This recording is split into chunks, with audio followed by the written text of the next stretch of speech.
Well, as Sherlock Holmes would say, the game is afoot. As King John would say, the peasants are revolting.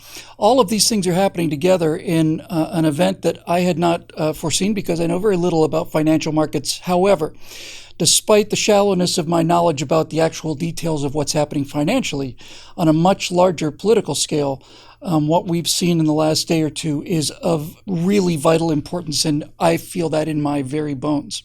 An individual whose on-screen name is Real Effing Value, had some money, I think it was around 60 grand or something in that general neighborhood, and he decided to buy some stock in a company called GameStop, which he thought was somewhat undervalued. It's an old business model for GameStop, the actual physical mailing of DVDs and things like that. It's practically the Blockbuster of 2021. It's just simply not much of a viable market anymore. Maybe that's why the stock was suppressed so low. But in any event, this individual decided to buy this stock. And because he bought a significant portion of it, the prices began to rise. Now, here's where it gets interesting. Real Effing Value is a member of a subreddit on finance. Reddit, as you probably know, is a gigantic forum. It's basically the world's largest forum, and you can find subreddits for every single topic under the sun. And it tends to be a pretty isolated group. In other words, fairly tight group of people, relatively small group of people who come to know each other pretty well over the years. And what happened was he announced that he was holding on to this stock, and a large number of regular people, I'm paraphrasing a little bit, but it's not too far to say that virtually all of them were people who had $600 from their stimulus checks with nothing to spend it on other than perhaps other computer games. And so what they did was they kept buying this stock. And as the stock continued to rise in value, other investors saw this and put some more money into it. And then Elon Musk saw it and he poured money into it up to some degree, not because the stock was worth it. So the price of this thing went through the ceiling. Wall Street bet on it basically collapsing. They shorted it. And I'd love to tell you what I knew exactly what that means, but that's what they did. And eventually, this guy came out with multiple millions, and a lot of big investment companies got hurt because they'd put money into this thing trying to ride the wave that they knew was going to crash, and the wave didn't crash when they thought it would. And now we get to the part that is absolutely fascinating to me. What we just saw was an example of the market behaving what appeared to be irrationally, but what was actually politically. When I say politically, what I mean is that investors, small group of them, behaved in an irrational fashion for a rational purpose. What happened here was that a group of people decided to do something that the market is not prepared for, and that is to behave irrationally on purpose. And what happened here, I think, is revolutionary. And I think it's revolutionary for us going forward because the market is predicated upon the idea that people will do the sensible thing. But what we're talking about here is something completely different than this. This is not a bubble in the traditional sense, the way that the dot-com bubble was. This is a bubble that is intentionally inflated. And it's intentionally inflated perhaps to drive up the price, but I feel in the case of this one, intentionally inflated for something that has nothing to do with finance. And this is something that not only Wall Street, but the entire establishment is not prepared to deal with. They're not prepared for people to do irrational things intentionally. So the short form is, when a stock becomes so obviously overpriced that everybody begins to sell, the market corrects itself and people make money over the greater fools. But what happens when the price of a stock continues to rise and the people who continue to pour money into it are well aware of the fact that it's way overvalued and well aware of the fact that they're probably going to lose their investment or at least most of it? There's no defense for that. And the beautiful thing about this is the free market being free. You can buy and sell stocks for whatever reason you want to, and you can pay whatever price you want to. So what does that actually mean in terms of moving back to America and the idea of retaking our government and so on from these criminals and communists?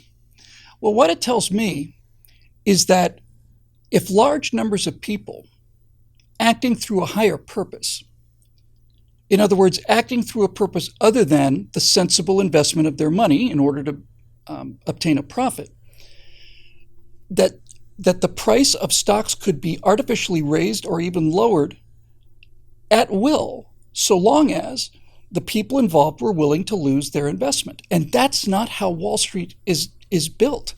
That's the antithesis of Wall Street. All of their buy and sell computer programs, all of this stuff is predicated upon sensible actions. And when somebody starts to sell the stock because they think it's reached peak price, everybody else sells. And that's how all of their algorithms work. By the way, I don't know if you're aware of this, but Wall Street now is trading so quickly. In other words, there are raises and dips in the price of stock that occur over milliseconds, thousandths of a second or less. It has become so unbelievably artificial that not only do they obviously employ computers to do the buying and selling, but these transactions happen so quickly, and I'm not making this up, that now the actual companies doing this day trading are locating their offices as close to a main internet hub as possible because the speed of light is a factor. Now, the speed of light, the amount of time it takes to go from that office to this office versus from that office to that office, is a factor in how fast these transactions take place. So, F and real value threw a big monkey wrench into things, and there's a number of consequences to this. First of all, the entire deal was basically shut down, and even Biden investors, and I'm reading this verbatim, people who are not Trump supporters or whatever, are saying, oh, let me make sure I get this right. If big companies really go out and leverage their stock and they make a fortune and the little guy gets screwed, then that's just the rules and play by the rules. If you don't like it, don't play. But if the opposite happens, if a little guy starts making a ton of money and the big guys get hurt, then we have to shut down the market. That is recruitment for people who realize that the system is rigged. Think about what could be accomplished if you took the free money. When I say free money, I mean available resources, spending money, pocket money, money you could afford to lose.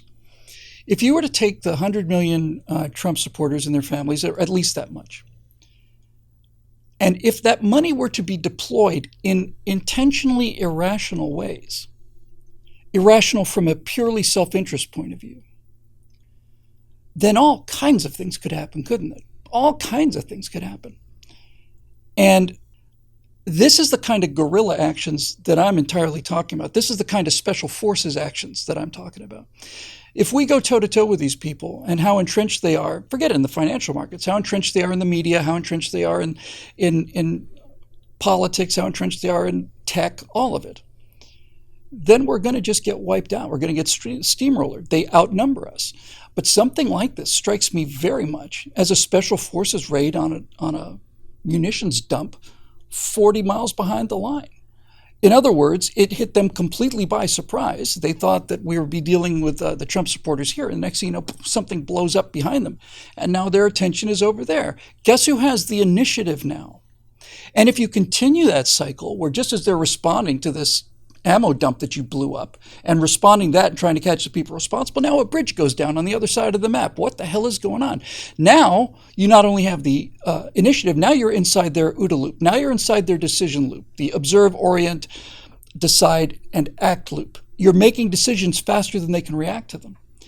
The actual tangible outcome of this, in terms of what could be done strategically, and the costs of it are utterly beyond me. I simply don't know that much about the market. But again, what we learned from this very, very serious interruption of business, this ability to preoccupy Wall Street with something that they were not expecting, tells me that there are weapons available to us that we had not known were available to us before. That's what it tells me, that there are tools and levers that can affect enormous outcomes and do great harm to whoever we decide to do harm to, and great advantage, I think, to whoever we decide to bestow that advantage on. And it can't be stopped because it is rationally irrational. Basically saying, yeah, of course it's irrational and insane. And undoubtedly, some of us are going to burn on that. But that's okay. We got $600 to spend, and we like watching you squirm. We're tired of seeing you win every time. Now, already Wall Street is saying, and the people on the left and the mainstream media are saying, that this was a white supremacist movement and that it was basically a result of Trumpism, upon which everything must be blamed.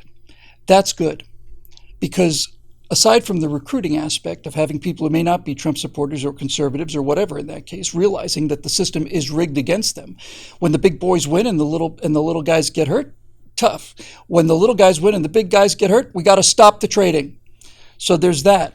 But blaming this on white supremacy is tantamount to saying that the market doesn't function, and the people who have money in the market aren't too fond of that. So kind of a scattershot episode today, I know, but these things are, again, happening on a daily basis. We've gotten a few emails from people who say, well, what's the master plan, Bill? And the answer is, I don't know what it is yet. I know there will be one. I know we're less than a week or maybe exactly a week into Joe Biden's ascension to office.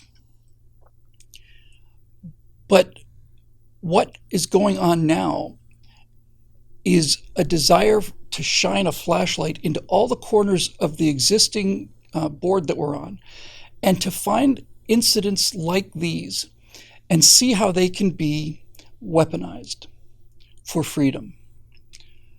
That's what is so interesting to me about this.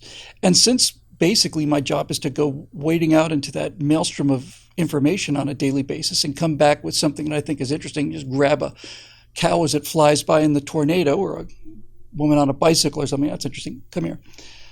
Since that's primarily what I'm doing, the beautiful thing for me is watching people who know more about this find ways to make this particular example work. And that's what's going on in the forums over at billwhittle.com right now. And I'm looking forward very much to hearing what people have to say about this one. If we're prepared, number one, to lose our money, and number two, understand in advance that we are going to behave in a financially irresponsible manner in order to accomplish a higher, reasonable, rational goal. Kind of thing makes me want to grow a mustache just so I could twirl it. That'll do it for this edition of Moving Back to America. I will not be doing a show on Friday. I'm going to have to take a day off on Friday because on Saturday I'm doing my very favorite event of all year down in Ramona. And I'm sure I'll come back with lots of feedback from an audience. So as far as this show goes, we'll see you back live on Monday.